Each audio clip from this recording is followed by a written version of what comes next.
प्यारे सजनों, धन धन सतगुरु तेरा ही आसरा।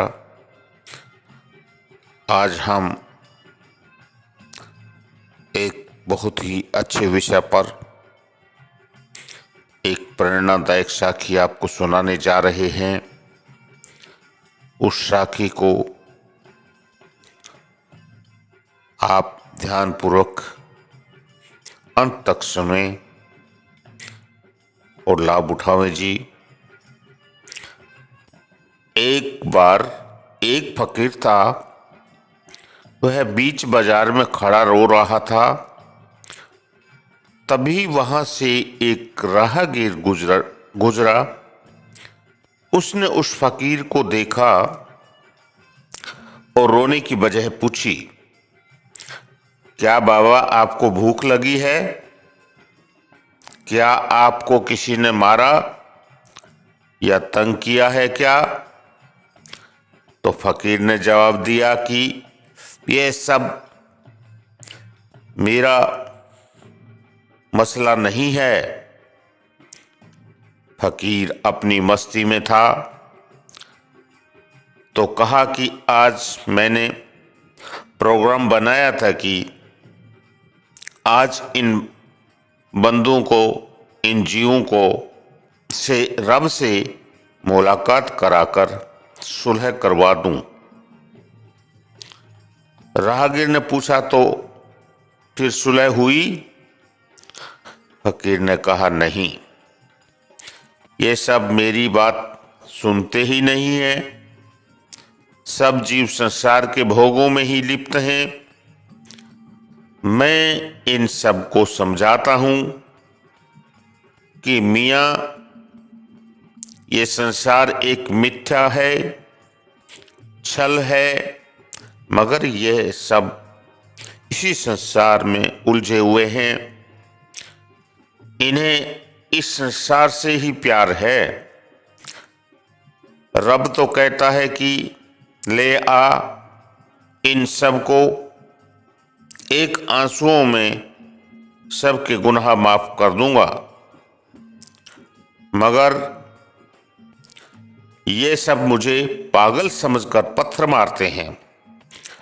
रब तो इतना रहमदिल है कि वो बार बार कहता है कि ले आ, इन्हें मेरी चौखट पर चाहे समुद्र जितने ही गुनाह क्यों न हो, इन सब के एक आंसू में ही सबके गुनाह माफ कर दूंगा। मैं इन सब की अक्ल को देखकर रोता हूं। खैर, इतना कहकर वो फकीर वहां से चला गया। अगले दिन फिर राहगीर कब्रिस्तान के पास से गुजरा तो क्या देखता है कि वही फकीर कब्रिस्तान में रो रहा था। राहगीर नजदीक गया और कहा कि बाबा, अब क्या मसला है? तू बाजार में भी रोता है तो कब्रिस्तान में भी रोता है, आज क्यों रोता है? फकीर कहता है कि मैंने आज सोचा कि इनकी यानी कि मुर्दों और रब की सुलह करवा दूं। राहगीर ने पूछा कि अब क्या परेशानी है? फकीर ने जवाब दिया कि अब ये मुर्दे राजी हैं तो रब राजी नहीं है। अब हम देखें कि ऐसे ही सतगुरु भी हमें अपने हर सत्संग, सवाल जवाब में भी यही समझाते हैं कि भाई अब भी वक्त है, भजन सुमरन कर लो, मगर हमारे कानों पर जूं तक नहीं रेंगती। सतगुरु के सत्संग एक कान से सुनते हैं और दूसरे कान से निकाल देते हैं। या सत्संग के पंडाल से बाहर आकर सब भूल जाते हैं। हम जीव भी इस संसार को ही अपना असली घर समझ बैठे हैं और इसी में ही रमे हुए हैं। हम दुनिया के रंग बिरंगे तमाशों और माया जाल में ऐसे उलझे हुए हैं कि जैसे हमें यह जग छोड़कर कहीं जाना ही नहीं है। ऐसा लगता है कि हम तो यहाँ परमानेंट हैं। सतगुरु तो हर बार कहते हैं कि वह मालिक किसी की पगार नहीं रखता है, बस तुम सब नित नेम अपना काम किए जाओ। मालिक की दरगाह में तो रहम और दया की हर पल बरसात हो रही है। हम ही रहमतों का आनंद नहीं लेना चाहते, इसलिए हम जीवों की ये हालत देखकर सतगुरु भी दुखी होते हैं। वो तो हर समय हमें मालिक से मिलाने का प्रस्ताव देते हैं, हम ही आगे कदम नहीं बढ़ाते हैं।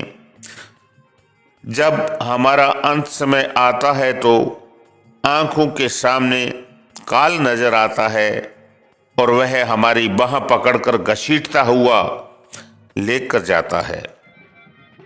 तब हम पछताते हैं कि काश हम मालिक का कहा मान लेते और भजन सुमिरन नित नेम कर लेते, तो आज हमें काल के हाथों में नहीं घसीटना पड़ता, बल्कि मालिक के कोमल हाथों द्वारा उठाकर उनकी गोद में बैठे होते।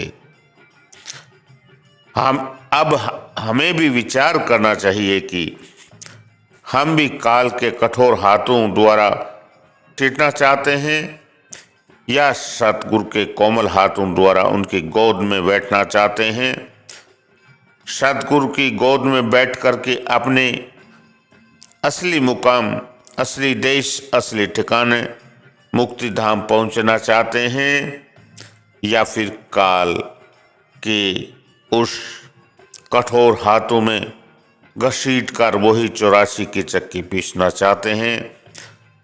प्यारे सजनों, यह आप पर, हम पर निर्भर करता है कि हम इस साखी से परिणाम लें और सत्संगों में संत महात्माओं द्वारा बताए गए मार्ग को ग्रहण करें, उनके मार्ग पर चलें और सतगुरु की गोद में बैठ करके अपने निज धाम, निज वतन पर की डगर पे चलते हुए अपना जन्म मरण मुक्का लें। धन धन सतगुरु तेरा ही आसरा।